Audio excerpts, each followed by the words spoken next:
Hey everybody, it's me again, Aaron, and welcome back to Lost Comics and Collectibles. This week we're going to have the part 2 to the mini painting hobby starter kit, and we're going to go over the tools this time that you need to build a mini from scratch and prime it, and then go back to painting, which if you followed the recommendations the first video, you probably painted your first mini. So now we're doing the less fun stuff to get to the fun stuff, but don't worry, it's not that bad. You'll get used to it with time and practice. Alright guys, so first up thing you're going to need on your building, on the building side of your hobby starter kit, is a pair of side cutters. That's what these are called, or plastic nips, or whatever you want to call them. I call them side cutters. What we're going to go with are these Tamiya brand side cutters. They're a little bit more expensive, but I've had experience with them, and these have been my workhorse pair for a long time. As you can tell, there's some little nicks in the blade from where I tried to cut. Stupidly, I might add paper clips with these. These are for plastic, not everything else. So just invest in a little wire cutter, pair of pliers, if you end up needing to use some paper clips down the road. There are some slightly cheaper ones that I have it on authority from a friend, seem to work fine, and are probably about the same for $10. They're not quite as well made if you want to save a couple bucks. And if you stick with it, sort of full disclosure here, these do not cut the best. You will probably have to go back with some sandpaper and sand them down, which we're going to cover later in the video. But if you really stick with the hobby and decide you want a better pair of side cutters, like I said, these are about $15. You get the slightly cheaper ones than these, $10. Now this is not the exact pair because I don't think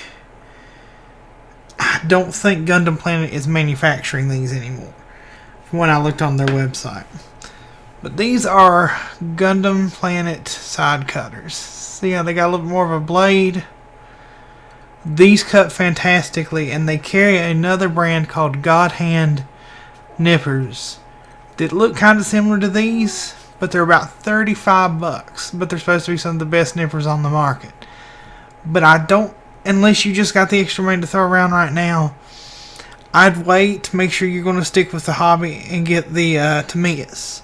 And another reason being is it says not to cut super thick plastic with these. So I was always paranoid at $35. So when I got these, I'd use these to cut the initial part off the sprue, and then would use these to trim it up. And to cover something that you guys will probably want to know. Sorry, I don't already have the sprue out, so forgive the noise for a minute.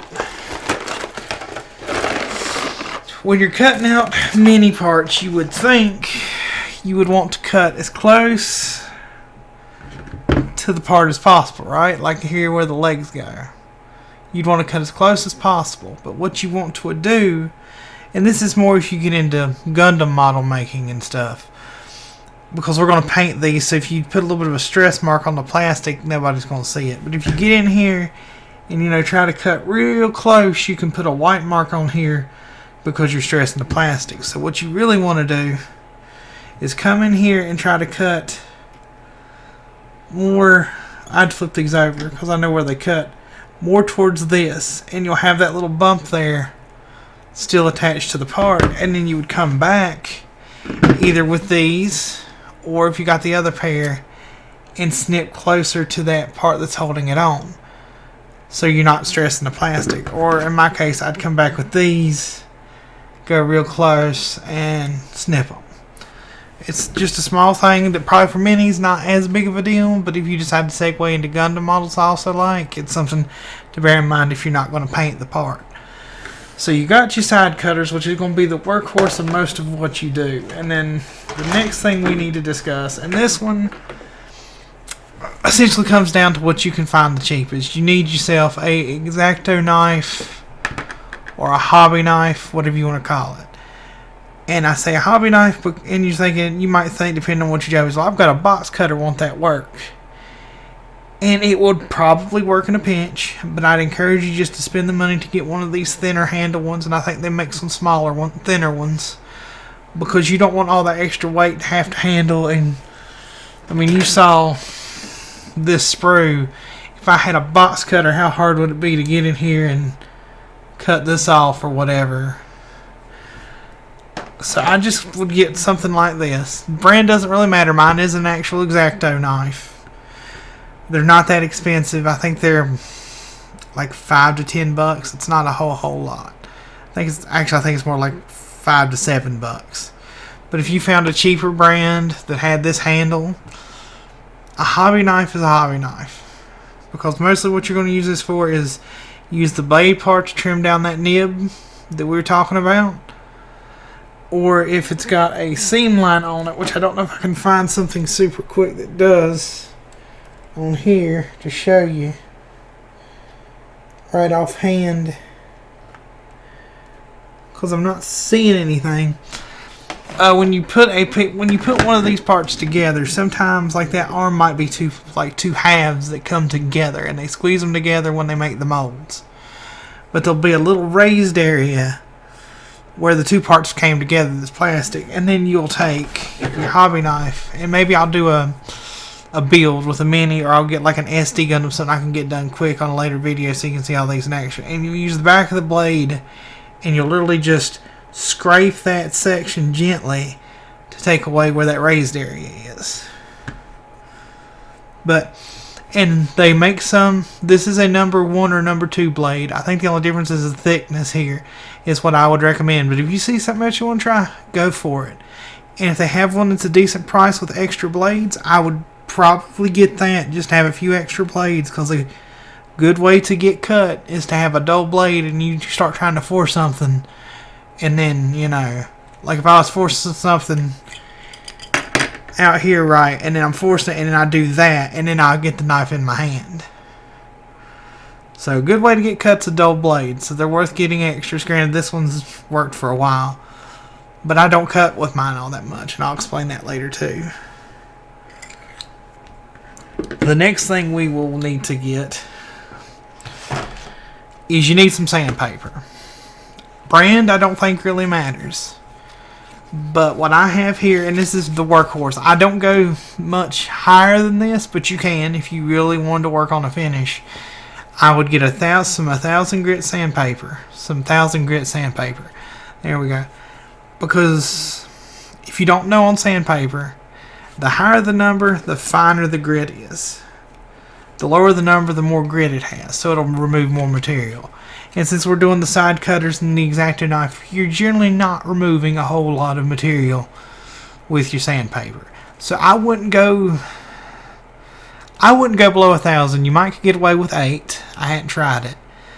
And the price on this sort of varies, because right now at Walmart it seems expensive, like $11 for this pack of 5 sheets, which, I mean, it'll last you a while, trust me. You could get a bigger sheet size for cheaper. And what you might want to do instead, though I wouldn't, because I know I like 1,000, sometimes they have, like, this is step 3, they have like a step 3 pack of paper that will go from maybe 400 to 1,000. Or what I would do is maybe do the 4, so 1,200 to 5,000. If you were not sure and you wanted to experiment, but I'd start at 1,000. So we've done all that. And now you need something after you cut all your nice parts out, right, to hold it together. And what you buy as far as glue goes depends on what you're putting together. And I totally got my glue out and sanded it over here, but I can't find it right this second. But if you're doing metal minis, you'll want to get super glue. I usually get Gorilla Glue. Well, there's 2 super glues I like: Gorilla Glue or a bottle of Bob Smith Industries. And the only reason I go with Bob Smith Industries is sometimes you might want a thinner super glue, but that gets into a whole lot of other stuff where, like, you'll probably have to get another bottle to put it in, because thin super glue is like water. So I feel like you need a brush applicator, and I just hadn't had a whole lot of luck finding a brush, like a jar with a brush in it that doesn't dry out, that's not super big. So I don't have any super glue to really show you. Maybe I'll put up a picture of Gorilla Glue. Just Google it, you can find it. But if you do go the super glue, this is a bonus thing that I would get. Either if you get Gorilla or Bob Smith. Bob Smith has a thing called debonder. It comes in a like a clear bottle or whitish or like a milky bottle with a green label. It's called debonder. It'll turn the super glue sort of gelatinous again, so you can clean it off if you ever need to clean up a part because you had to take it apart. Because if it's a metal end, you'll probably just take it and pop the part apart, but then you'll need to clean up the dried glue that's there. So that's something good you should get if you're using super glue. Now, plastic minis and Gundam models, because I use Tamiya's, what's this? This extra thin cement with the blue cap. It's got a little brush right there. And basically with plastic glue, and this stuff does stink, so don't like stick your nose in it. It has a chemical reaction with the plastic, and it melts the plastic slightly. Now, I've never had it just melt completely through a piece. I mean, if you globbed it on there, maybe. But I've always been where I'll take it and I'll wipe it off here a little bit, and then I'll apply it to the piece.